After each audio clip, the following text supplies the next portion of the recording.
చూచిన చాలు ఆఖరికి అష్టద్వారాలు ఏ ముందు దాని మర్మాలు నడివీధులందు గానీలు ఈ కన్న రాజమార్గాలు దేవతల బంది కాణాలు కాపురము అసుర సంగాలు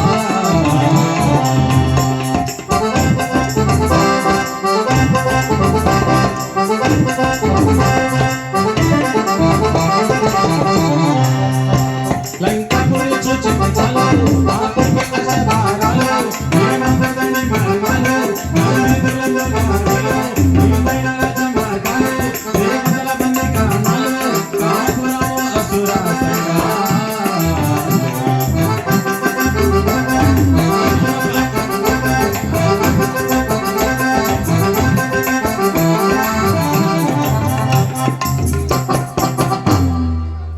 ఇలా ఉన్న లంకా నగరాన్ని ఎవరు పరిపాలన చేస్తున్నాడు? పులస్య బ్రహ్మకు మనమడు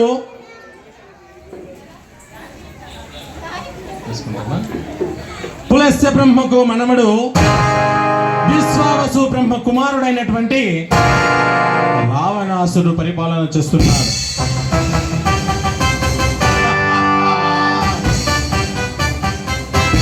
మంత్రి మంత్రి ఏం మంత్రి భలే డల్గా ఉన్నట్లుండవే? ఎట్లుండాల మంత్రి? అట్లుండాల మంత్రి. ఈ మంత్రిలాగలే కంత్రిలాగా ఉంది. ఇప్పుడు మంత్రి ఎట్లుండాలా? ప్రభు అనేలా. నీ బుద్ధ ఫస్ట్ పో. మంత్రి 7-14 లోకాలు మన స్వాధీనమైందా అన్నాడు. అప్పుడు అంటాడు ప్రభు, ఆ 7-14 లోకాల్లో 13 లోకాలు మాత్రమే మన స్వాధీనమైంది, ఒకే ఒక లోకం మాత్రం మన స్వాధీనం కాలేదు అన్నాడు. ఏమన్నావు? ఏమేమన్నావు? ఏది మన స్వాధీనం కాని లోకం అన్నాడు ప్రభు. అదే ఆ దేవతలు నివసిస్తున్నటువంటి దేవలోకం మన సత్యలోకం ఇంకా మన స్వాధీనం కాలేదు అన్నాడు. ఇంకా దేవలోకం మన స్వాధీనం కాలేదా? అయితే మ్రోగించు రణబేరి, సాగించండి సైన్యాన్ని అన్నాడు.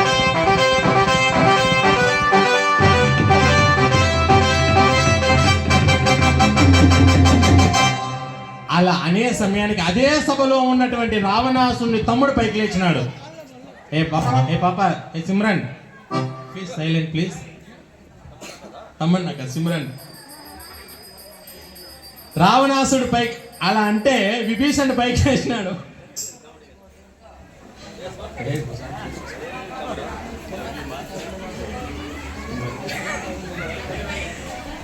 రావణాసుని తమ్ముడు విభీషణుడు పైకి వేసినాడు. అన్నా ఏంటిన్నా ఈ బాధలు ఉందను? ఉండే 13 లోకాలు చాలదన్నా, ఆ దేవతలు నివసించే దేవలోకం కూడా మనకి ఎందుకన్నా అని ఏమంటున్నాడు? ఇరువ మహదైశ్వర్యవు చాలదే అన్నా,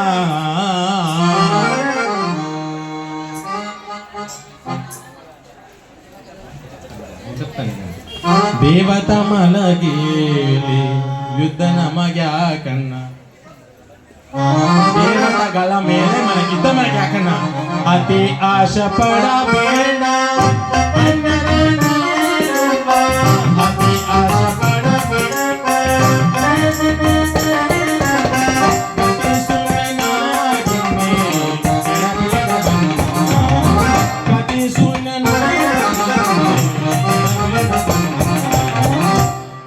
మహదైశ్వర్యము చాలదే అన్నా.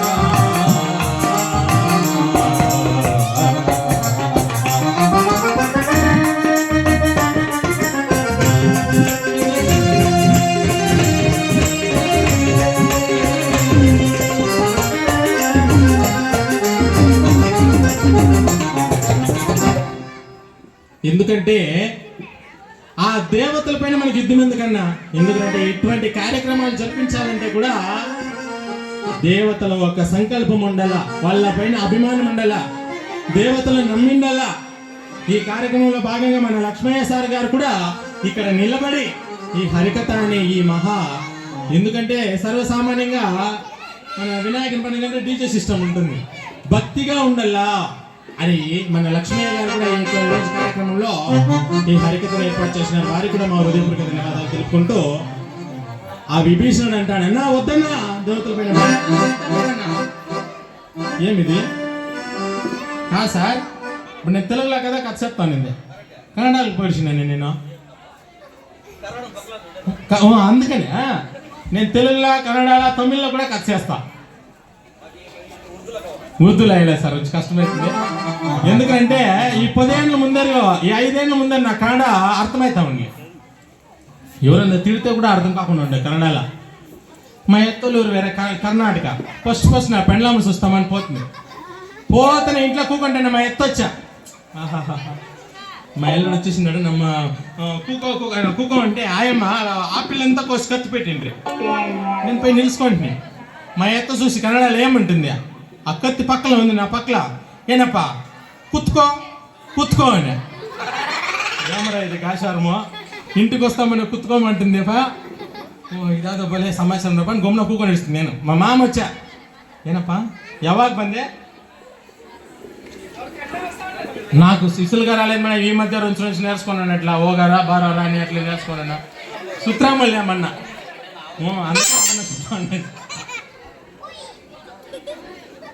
అంత లోపల గమనం అంటే సరిపోయిండు మా ఎత్తొచ్చి కుత్తుకోండి మా మామ వచ్చా ಏನಪ್ಪ ಚೆನ್ನಾಗಿದ್ದೀರಾ ಅಣ್ಣ ಪರವಾಗಿಲ್ಲ ಸುಮಾರು ఉన్నాను అంటే మా బామర్ది వచ్చా వాడొచ్చి ఏం మామ ఊట ಮಾಡೋಣ బా అని ఊట ಮಾಡೋಣ బా అని నాకు అర్థం కాలేదు ఏమరా ఊట గిట్ అంటాడే మా బోర్లో బాగా కొడుతుంది నీళ్ళు అల్లారి ఊట అని ఓ భోజనం అంటారా స్వామి పోయి భోజనం చేస్తుంది కొనుక్కోకుంటే ఇంకా భోజనం అంతా అయిపోయా ఏనప్పా ఎల్లెలకి హాక్తిరా అని ఏమరా వీళ్ళు ఇంట్లో వస్తాను ఎల్లెలకి కొనుక్కోమంటారే పక్క కొనుక్కోకూడదేమో అని ఎల్లెలకి హాక్తిరంటే ఒక్కాకి వేసుకుంటారు రా అని అంటారు అర్థం ఇంక వీళ్ళు సవాసమే వద్దు ఈ కర్ణాటకలో బిడ్డే వద్దు నాకేం చెప్పేసి నేను పొద్దునే లేచి ఇంక రెడీ అయిపోయి ఇంక వెళ్ళిడదాము నాకు ఈ బొగ్గుల పండ్లు ఇచ్చారు వర్షాన పేస్ట్కి స్టేమి సిక్లే ఇంక పొద్దునే 4 గంటలకి బస్ పెడదామని ఈ బాత్రూమ్ అంతా తారాడుతానా ఏమి సిక్లే ఆ పాటికి ఒక ఆయన వచ్చి ఏం స్వామి ఏం ఉడకాడుతా ఇది ఏం బేకు అని నేను అనుకున్నా ಸ್ವಲ್ಪ బొగ్గు అని సంపు ఫలామనే గుణంలో అడ్మిట్ అయిందమ్మా 4-5 కేజీ మా బాలు సార్ అంతా 4-5 ఆపిల్ తీసుకొచ్చిండే అదేమది బొగ్గు అంటే ఒంగు అని అర్థము నేను ఆపదు ఇంకా కన్నడ మాట్లాడలేదు విశేషం కొంచెం మీరేమో అర్థం చేసుకుంటారు కాబట్టి కొంచెం అట్లా మాట్లాడుతూ ఉన్నాను అంతే కాబట్టి భాష కూడా వ్యత్యాసం అంటే చాలా బాధలు పడాల మొన్న ఒసూరు బస్ స్టాండ్లో 2 మంది చేరినారు ఒకరు తెలుగోడు ఒకరు తమిళోడు ఈ తెలుగుడు పోయే బస్ స్టాండ్కి కృష్ణగిరి పోవాలి ఆయన బస్ స్టాండ్ దగ్గర పోయేసి కృష్ణగిరి పోదా అంటాడు వీడు కృష్ణగిరి పోతుంది అంటే ఈ కండక్టర్ పోదు అంటాడు ఏమి పోతుంది అని అర్థమో వీడు పోదు అని చెప్పి గమ్మున కూర్చోండి బస్ స్టాండ్లో సార్ ఇంకో బస్ దగ్గర పోయేది సార్ కృష్ణగిరి పోతుంది అంటే కండక్టర్ పోదు అంటాడు ఇంక పోతుందంటే పోతుందని కదా వీళ్ళు తెలుగు పోయి గమ్మున కూర్చోండి అట్లా భాష వ్యత్యాసం అంటే చాలా బాధలు పడిపోవాల కాబట్టి మనం మీకు అంతా అర్థమవుతుంది తెలుగు అర్థమయ్యా మీరు ఇంగ్లీష్ మీడియమా తెలుగేనా ఏమో ఊ అంటారా మామ అన్నట్టున్నారే అవునమ్మా సరేనమ్మా అట్లయితే నాకు 2 లాంగ్వేజ్ వచ్చేది తెలుగు కాబట్టి మనం అందరూ చేరినాం గట్టిగా వినాయక స్వామికి వినబడాలి ఇప్పుడు మనం గోవిందులు పెట్టేది ఇప్పుడు చీరలు ఎక్కువగా ఉండేలావు కాదు ఆ లైన్లో నిలుచుకోండి వాళ్ళు కూడా గోవింద అనల్లా దయచేసి ఆడ నిలుచుకోండి పెద్దలంతా కూడా కొంచెం చీరలో కూర్చోవాలని విన్నపం ఏడుకునే వాడ వెంకటరమణ గోవింద మీకు ఇడ్లీ ఇచ్చిన దాంట్లో తప్పేలే బాగా పెడతా ఉన్నారు ఇంకా ఒక ఇడ్లీ కావాలంటే కూడా నా పేరు చెప్పేసుకురాకుండా పోయి అవుదమ్మా కాబట్టి మనమందరూ ఇంకా ఇక్కడ ఏం జరుగుతుంది కథలో రే రే రే రే బాబు మాట్లాడదన్నమ్మా ఈ రావణాసుని తమ్ముడు అంటాడన్నా ఉండే 13 లోకాలు సాలదన్నా ఏంటికన్నా దేవతల పైన యుద్ధం అన్నాడు రే వెళ్ళరా అన్నాడు రావణాసుడు అన్నా వినాశకాలే విపరీత బుద్ధి ఈ మనిషికి అనే చెడు కాలం అనేది వచ్చేస్తే ఎవరు చెప్పినా వినేవాళ్ళు కాదు అని వెళ్ళిపోతే ఇంకా ఆ రావణాసుడు బయలుదేరినాడు. అదే సమయానికి ఒక మహానుభావుడు ఆ లంకా నగరానికి వస్తా ఉన్నాడు. ఉన్నాడప్ప, చూడండి చెప్పేపాటికే వస్తా ఉన్నాడు కదప్ప. రానా ఆ చీరలో చేరేత్తమ్మా, రానా కనబడినా మా కత్తలో వస్తా ఉండేది. ఎట్లా దాసు నువ్వు గ్యాసు అని తెలియదు, అంతా ఇంటికి మన కథలో వస్తా ఉన్నాడు. ఎవరు ఆయన అంటే నారద మునీంద్రులు. ఆ నారద మునీంద్రులు భగవద్ ధ్యానం చేస్తూ ఆ లంకా నగరానికి వస్తున్నాడు. ఏ విధంగా వస్తున్నాడు?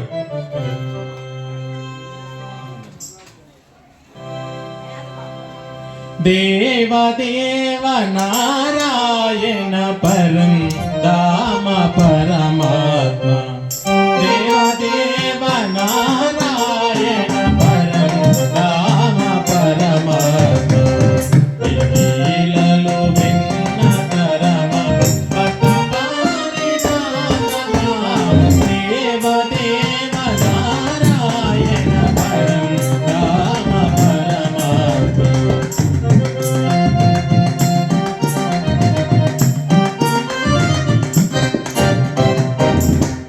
సూచన పరిపాల మునిసన్నుత గుణజాల, దీన సృజన పరిపాల మునిసన్నుత గుణజాల, ఎప్పుడే కటావతరించ ఎమినతన సేతువే, దేవదేవ నారాయణ పరం దామ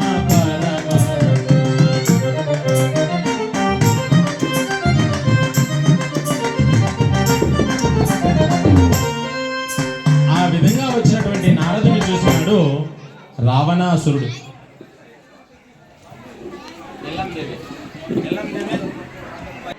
ఈ నారద మునీంద్రులు చూసినాడు. యుద్ధం చేసినట్లే యుద్ధానికి పోయినట్లే అన్నాడు. ఏమయ్యా ఏమయ్యేదేం ప్రభు, ఎవరి చేతికన్నా చిక్కొచ్చు, కానీ ఈ నారదుని చేతి చిక్కినామంటే ఆ రోజంతా కానీ అక్కడే ఉండిపోవాల్సిందే. ఎందుకంటే కొందరు చేతులు చిక్కే బదులు బస్సు చిక్కుడు చేతి మీద రమా ఎప్ప అనిపిస్తుంది. కొంతమంది అట్లే ఉంటారు. మా ఇంటి పక్కన ఉన్నారు 3 బిడ్లు. అవునమ్మా, పేర్లు అద్భుతమైన పేర్లు. జ్యోతి, పరంజ్యోతి, అరుణ్ జ్యోతి, అంతా జ్యోతులే వాళ్ళ ఇంట్లో. ఏది ఏలిగేరుకొని ఈ చదివిండే బీకామ్, ఎంకామ్, కామ్ చదివిండే చదువులు సార్. చూసే ఆ బిడ్లు ఆహా పెండ్లు కాకుండా ఉండే చిన్నోడేమన్నా చూసి ఇస్తే ఆ బిడ్డని పెండ్లి చేసుకోవాలా, అంత అందంగా ఉన్నారు. వీళ్ళకి వచ్చిందే పొరపాటు ఏమరంటే ఈ నేలకి 1.5 ఇంచి మంది అంతే, వేరే ఇంకేమి పొరపాటు ఏమిలే. 1.5 ఇంచే సార్. నేనేమన్నా దావులో పోడిస్తే చాలు, దేమి లాగేందులనా ఇప్పుడేమి కథకేం పోలేదా ఉండే ఊరు మాట్లాడితే వాళ్ళు అప్పుడు చెప్పారు, స్వామి ఈ స్వరూపరాణులకి వచ్చిండే చిన్నోడంతా చూసుకొని రిటర్న్ పోయేదే కానీ రిటర్న్ ఫోన్ చేసిన ఒకటి కూడా లేదు. స్వరూపరాణి ఎడైనా బాగలూరు కల్లో, చింతామణి కల్లో, ఆ ఒసూరు కల్లో ఎవరైనా చిన్న చూడకూడదా అని మొన్న ఈ ఒసూరులో కట్ చేసుకుని పోతా ఉంటే కారుకు ఒకటి చేయి అడ్డం పెట్టా. యాడిక పోవాలా అంటే మా మాట్లాడుకుందామా బేబీ ప్లీజ్ సైలెంట్ ప్లీజ్.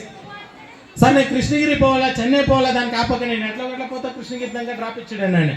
నేను సరే ఆప కారులోనే కదా అని పోతా అంటుని. ఏంపా పెండ్లి గిన్నె అయిందా లేదా అంటుని. స్వామి పెండ్లనే మాట వస్తుంది, నాకు ఏడుపు వస్తుంది అని. అట్లా పని 4 గంటలు ఇంకా ఎదుగుతా ఉండే స్వామి, నా మొగానికి బిడ్డే సిక్కలేదని. ఓ ఇట్లా కొని చెప్పాలా మన బిడ్డి కథ. ఏమయ్యా మా ఊర్లోనే ఉన్నారు 3 బిడ్డలు, వస్తావు చూసేకేంటిని. స్వామి వచ్చేది నీ కూడా నువ్వు చూస్తాను పదానే వాడు. నేను ఆటనికనే ఫోన్ చేసి నీ బిడ్డకి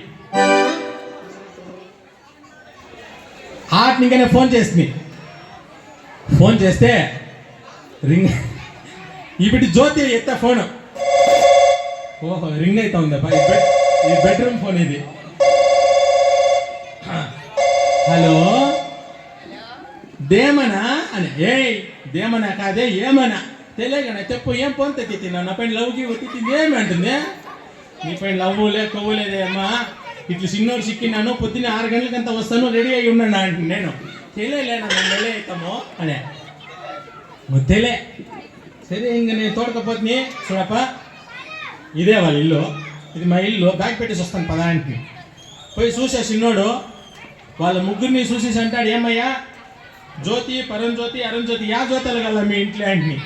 వాడంటాడు, స్వామి 3 జ్యోతులు వెలిగితే మేలే అంటాడు. ఇంకెట్లుండాల 3 జ్యోతులు వెలిగితే మేలంట. నేను అనుకోండి ఎట్లా ఒక పెండ్లో ముగ్గురిని తరిమిడలా. ఇవి నిడిస్తే సిక్కలేదని ఎంగేజ్మెంట్ అప్పుడే అయ్యవారిని పిలిచి ఇంక సిక్తారు అట్లా చిన్నోడు. ఎంగేజ్మెంట్ రెడీ చేసి ఇంక భోజనాలు చేసి తింటా ఉండాము. ఈ పెద్ద బిడ్డ ఉంది జ్యోతి, గొమ్మన ఉండకూడదు, ఈ పాకి ముండా గొమ్మన వండేసిందే. ఎవరైతే తాలో దీంట్లో ఉప్పే వాడు అట్లా స్టన్ అయిపోయినాడు. ఇట్లే ఏం సార్ ఏమో చెప్తే బిడ్డ, రెండో బిడ్డ బాగుందయ్యా. నేను అట్లా కవర్ చేద్దాము. నా బిడ్డ అంటుంది, నోలు మీయ తాళగానే లాదని తొప్పలేదే మాట్లాడితే అది పోయా. 3వ బిడ్డన్నా గమ్మున ఉంటుందమ్మా. నా మాట ఈ బిడ్డ అంటుందమ్మా, మీ లవ్లన్నా మాట్లాడన్నా, నేను మాత్రం మాట్లాడలేదే. ఇంకా అట్లే పడినారమ్మా. మన అదే మా చేతానికి చెప్తాను, ఇంకా పెళ్లి కాలే చిన్నోడు, ఏమో అటు చూసుకోవాలి. ఎట్లా బా ఏమన్నా చెప్తారమణ గోవిందో. మీరు చిన్నోళ్ళు గమ్మున ఉన్నారా, మీరు పెట్టదన్నా. వీళ్ళు పెడతా ఉన్నారా పెట్టుకున్నా ఉన్నారా నాకు అర్థం కాకుండా అయిపోతా ఉంది. కాబట్టి మీరు చిన్నోళ్ళు సైలెంట్ ప్లీజ్, మీరు పెట్టండి అమ్మా. ఏడుకున్నవాడా వెంకటరమణ గోవిందా. ఎంత యామాలిస్తా ఉన్నారు నన్ను. నేనే ఎట్లా సార్ గట్టిగా గోవింద అనాలా? ఎందుకంటే ఈ గోవింద అంటే ఒక గ్రహణ కాలంలో ఒక బ్రాహ్మణునికి గోదానం చేస్తే ఎంత పుణ్యం అయితే వస్తుందో, ఒకసారి మనం గోవింద అంటే అంత పుణ్యం వస్తుందంట. చూద్దాం. శ్రీమద్ రమారమణ గోవిందో, ఏడుకొండలవాడ వెంకటరమణ గోవింద, ఆపదముక్తవాడ అనాథరక్షక గోవింద. మీకు ఇంకో విషయం తెలిసినా లేదో, మన వినాయక స్వామి గుడి దగ్గరకు వచ్చి గట్టిగా గోవింద అంటే పెండ్లి కాకుండా ఉన్న వాళ్ళకి పెండ్లి అవుతుంది. నిజంగానే అవుతుందమ్మా. అదే సార్, పెండ్లి కాకుండా ఉన్న వాళ్ళకి పెండ్లి అవుతుంది అంటే రెండో పెండ్లి కింద అడిగిడిగారు, ఒకే పెండ్లి అయ్యేది. బిడ్లు కాకుండా ఉన్న వాళ్ళు బిడ్లు అవుతుంది. ముసలాళ్ళంతా పాయమోళ్ళు అయిపోతారు. ముసలాళ్ళకి బిడ్లు అయ్యలేదు. కాబట్టి ఈ కథలో అంత ప్రాముఖ్యత ఉంది. గట్టిగా గోవిందనాలా? శ్రీమద్ రమారమణ గోవింద. హాయిగా ఉందప్ప గోవిందులు. ఆ నారదుడు వచ్చినాడు, రావణాసుడు చూసా. రాసమే బాగున్నావా? వచ్చినట్లే గమ్మున ఉండకూడదు. నారదుడు రావణేశ ఎక్కడా అనే సరిపోయి, నువ్వు వచ్చినదే ఒక అపసూచకం అంటే దీంట్లో ఎక్కడా వేరేనా? కొందరు మన అమ్మగారు కూడా అంతే. మొగుడాడన్నా బయట పోవాలనుకో, ఇంకా రెడీ అవుతా ఉండగానే ఇంట్లో అమ్మలు పత్తా ఉండేలే. అంటే బాగ్లూరులో ఎవరు లేదమ్మా, అంత మా పక్క మా కుక్కల్లా. ఎట్లా సార్ ఆంధ్రాలో ఈ వీడి మొగుడు రెడీ అవుతా ఉంటే ఇంట్లో పెండ్లా ఉండేలే, పత్తా ఉండేలే. ఎప్పుడో శని చెట్లకు పోల్చి ఉంటుంది. వీడు ప్యాంట్ వేసి రెడీ అయ్యి ఇంక పోయి శని చెట్ల దగ్గర నిలుచుకొని, ఏమే పోయి వస్తున్నా సూళ్ళకే అనేది వాడు. ఏమి రోడ్లని ఇంకా ఆయమ్మ శని చెట్లని ఇంకా పోతావా, పోయిడు రా నా బట్ట తిరిగి రాని. అట్లా అయిపోతుందండి. కడిసి అట్లే పోయిడి పెండ్లో మేము నా మాట ఇంటే బండి ఎత్తుకొని పోతే యా బ్రిడ్జ్కో యా లారీకో తెలియదు. భక్తిగా ఏమంటే మొగుడు కూడా అట్లే ఉండాలి. ఆ పెండ్లం దగ్గర ఏమన్నా పోవాలంటే నేటే చెప్పాలి, ఏమే పలంతా పోతాను పొద్దున్నే కొంచెం వచ్చేది లేట్ అయినా పర్వాలేదు, ఏమన్నా తీసుకొని రావాలన్నా ఇట్లా అడిగిసిపోతే సాంప్రదాయంగా ఉంటుంది. కాబట్టి ఇంకా నారదుడు వచ్చినాడు కదా, అప్పుడు అంటాడు, రావణేశ ఎక్కడేమో సమయం ఎక్కడికి లేదు. అయితే మీ తల్లిగారైనటువంటి కైకసీదేవి ఎక్కడయ్యా? అప్పుడు అంటాడు ఒక సేవకుడు వచ్చి, స్వామి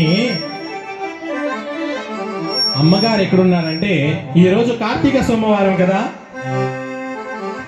ఆ పరమశివునికి అత్యంత ఇష్టమైన రోజు సోమవారం, కార్తీక సోమవారం కాబట్టి ఆ సముద్రము దగ్గర బిల్వ పత్రాలు పెట్టి పూజ చేస్తుంది అన్నాడు. అయితే రావణ నువ్వు వీడే ఉండు, అమ్మగారిని దర్శనం చేసుకొని వచ్చేస్తాను. వయసు వస్తున్నా భద్రంగా ఉండయా? వయసున్నాడు వేరే భర్త అని నేరుగా బయలుదేరి నారదుడు వెళ్ళే సమయానికి కైకసీదేవి ఏం చేస్తా ఉంది? ఇసుకతోనే లింగాన్ని నిర్మించింది. అది ఎట్లా ఇసుక? ఇప్పుడు మనం ఇసుకుంది ప్లాస్టింగ్ చేస్తాం ఇసుక, ఆ ఇసుకతో భక్తితో లింగాన్ని నిర్మించింది. దాని పేరే సైకత లింగం అంటారు. ఆ సైకత లింగాన్ని నిర్మించి భక్తి శ్రద్ధలతో బిల్వ పత్రాలు పెట్టి పూజ సామాగ్రి పెట్టి అన్ని పెట్టి ఆ పరమశివుని ధ్యానం చేస్తా ఉందండి కైకసీదేవి. ఏ విధంగా చేస్తా ఉంది?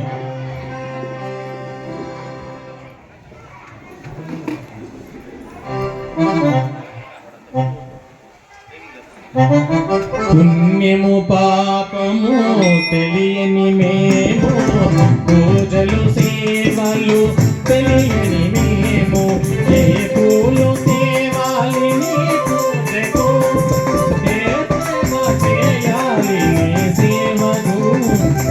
శివ శివ శంకర భక్త శంకర శంభో హర హర నమో నమో. శివ శివ శంకర భక్త శంకర.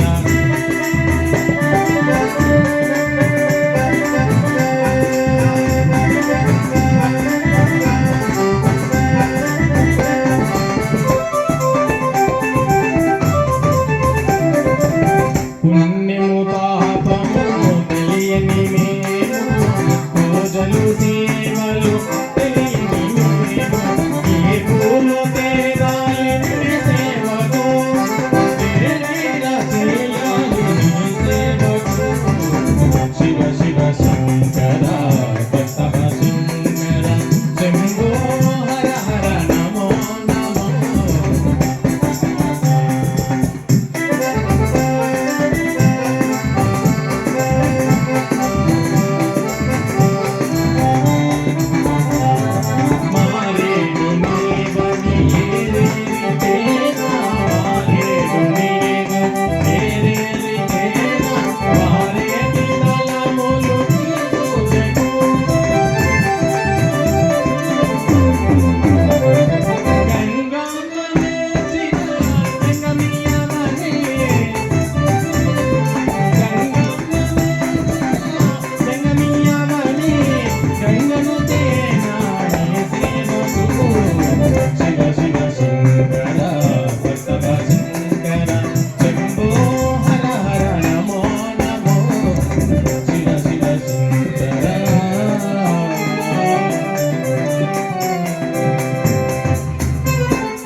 ఇలా ధ్యానం చేస్తా ఉంది. ఎవరు ధ్యానం చేస్తా ఉండేది?